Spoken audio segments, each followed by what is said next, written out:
Olá pessoal, tudo bem?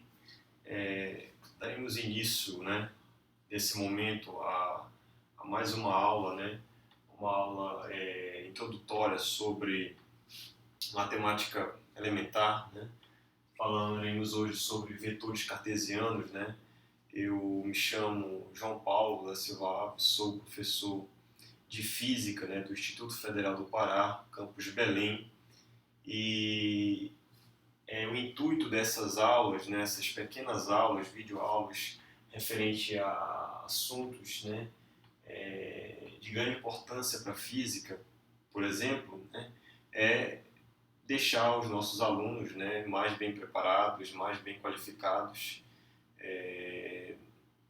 na sua formação, durante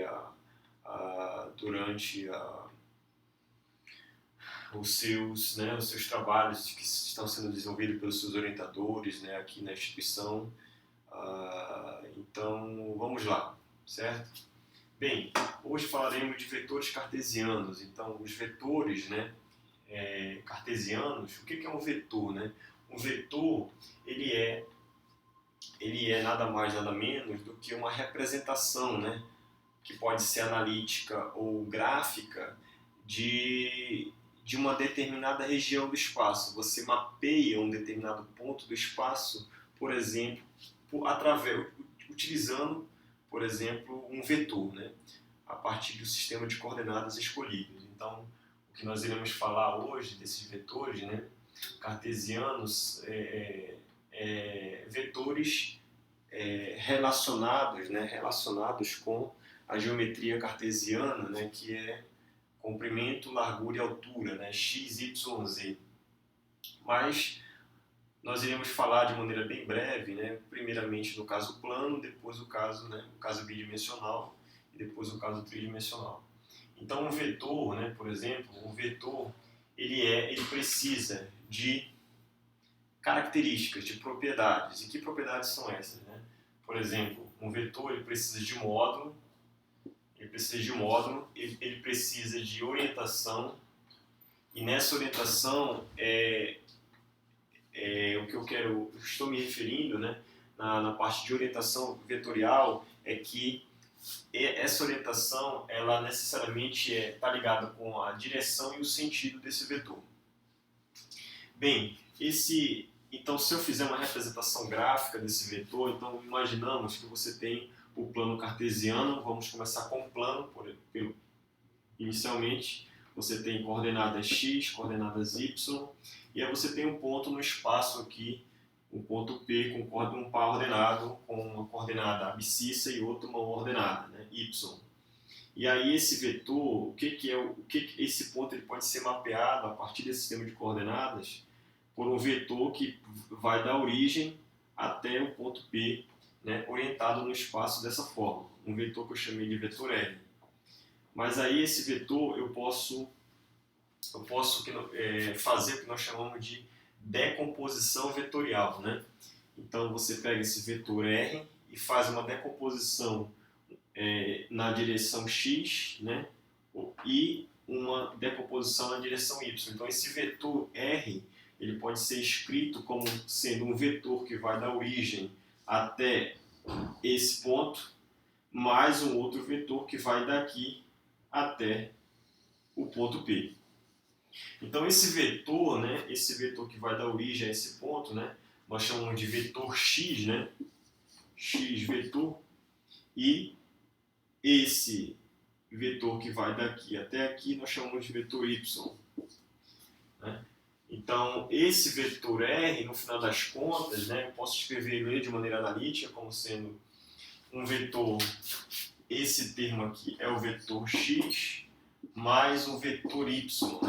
Então, quem é esse vetor x? Esse vetor x é o módulo desse vetor, vezes uma orientação no espaço, que eu estou chamando de i, e aqui a componente vetorial y é módulo de y vezes a direção j, j chapéu. Quem é i e quem é j? I e j são vetores de módulo 1, que o papel desempenhado por eles nessa equação é simplesmente o que? Já que eles são vetores, mas ele tem o módulo 1 e o 1 é o elemento neutro da multiplicação, então o intuito dele aqui é só para orientar esse vetor espacialmente, né? Então essa orientação vai se dar I só no eixo X e J só no eixo Y. Então, de maneira alguma, I e J eles alteram o módulo desses vetores. O papel deles é simplesmente orientá-los no espaço, né?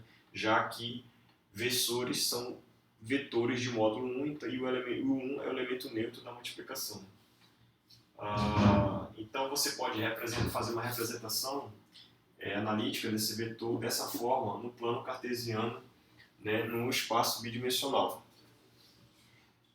Se você calcular, né, o módulo desse vetor, como é que você calcula o módulo de um vetor?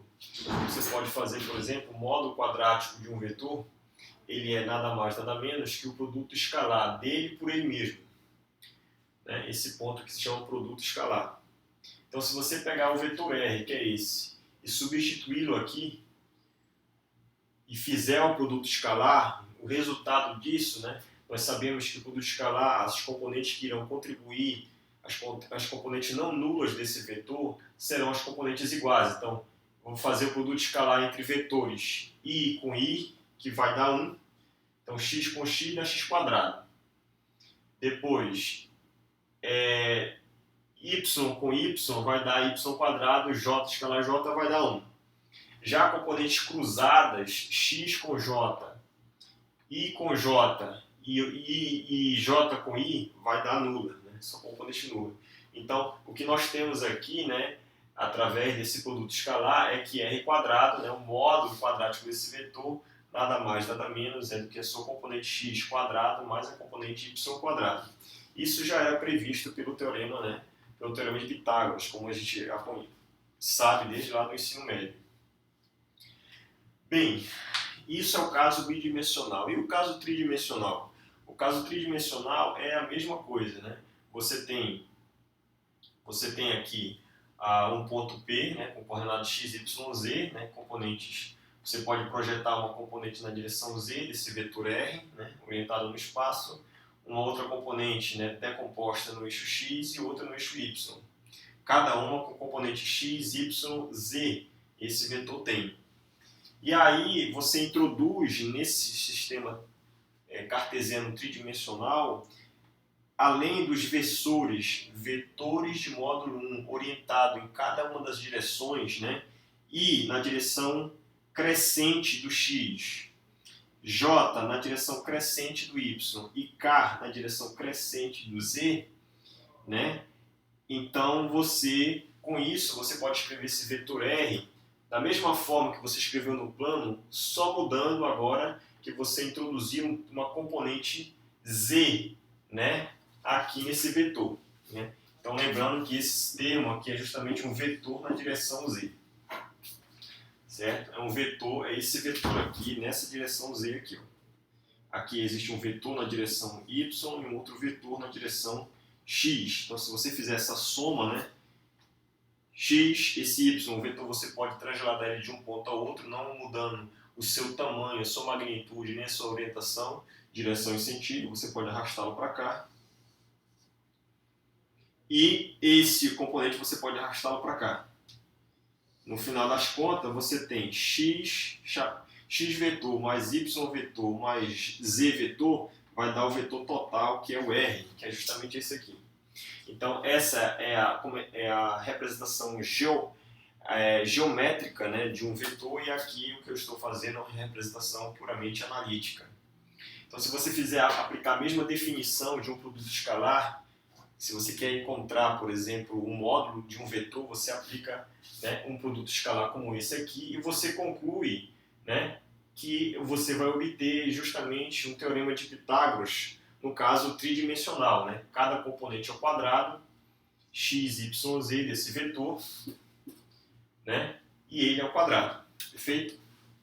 Bem, e para fechar, né, essa pequena aula, né, o que é um versor? Volto a dizer, ele é um vetor, mas que tipo de vetor é esse versor? Bem, todo vetor é um versor? A resposta é não, porque pode ter vetores com módulo maior do que 1. Agora, todo versor é um vetor? A resposta é sim, né? Porque o versor ele já tem modo, direção e sentido, então, consequentemente, ele é um vetor. Então, a única diferença é que o versor ele é um vetor, né? Com módulo de orientação, direção e sentido, só que o seu módulo é unitário, é 1. Então, um exemplo disso, como nós vimos bem aqui, né? No caso, esse vetor x aqui, esse vetor x, né? A representação de um vetor, eu represento ele por uma seta, né? Em cima da representação da letra, né? Que eu estou associando a esse vetor. Então, esse é um exemplo, né? Esse vetor x, ele, o que ele é? Ele é o seu tamanho, o módulo dele, está aqui, ó, x, e a sua orientação no espaço, porque isso só é uma igualdade, né? Se você tem do lado direito, do lado esquerdo você tem um vetor, do lado direito você só tem, por exemplo, só o módulo, então falta uma orientação para esse vetor. Então, o papel do versor i é orientar você no espaço. Se ele tem módulo 1, já que um elemento neutro da multiplicação, então aqui ele não vai alterar o módulo desse vetor, né? Ele não altera, porque um elemento neutro da multiplicação. Então, quando você introduzir ele aqui, o que você vai fazer? Você passa esse módulo que está multiplicando para o outro lado, dividindo. Aí você tem o vetor dividido pelo seu módulo, é igual ao versor. Então, como é que você obtém um versor, né, de um vetor? Né? Nesse caso, como é que você obtém o versor i de um vetor x? É simplesmente pegando esse vetor e dividindo pelo seu módulo. E, consequentemente, você vai ter o vetor de módulo 1 naquela direção, no sentido crescente, nesse caso, do x, né? No sentido crescente de x. Bem, por hoje é só, né? Encerraremos aqui a nossa mini aula, né? Tchau, tchau.